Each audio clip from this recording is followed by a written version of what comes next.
So I've got one of those stories. When my grandson was about 4, he walked around the side of my car just as I was opening the hatchback of my SUV. And it startled him. And he said I tried to decapitate him. Obviously I didn't. And he wasn't even close to being injured. But he's 15 now. And there isn't one time when he's getting out of my car where if I'm opening the trunk, he'll say, don't decapitate me, Tata. But you know me, I'm going to bring this back to a teaching moment. And those childhood experiences, they may stay with us in a way that doesn't necessarily impact our lives long-term negatively. Obviously, we remember them. But if we remember those things so powerfully, it's easy to understand childhood trauma and how it impacts us as adults.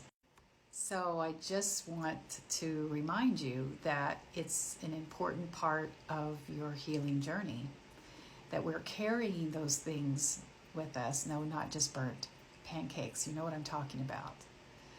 But I don't want to trigger anybody by naming specific things. We carry those things. And oftentimes those suitcases get really heavy as we move on to life and we accumulate other wounds and scars and things that we've tried to heal.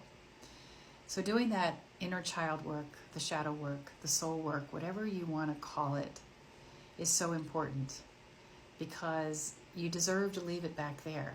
It doesn't mean it won't impact you in your adulthood, and it doesn't mean that you won't have the scars, and it doesn't mean that you don't have the triggers.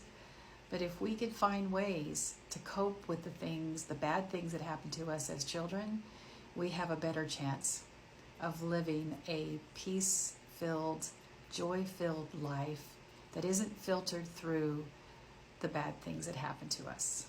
So, yeah, this was a good video to remind you of that.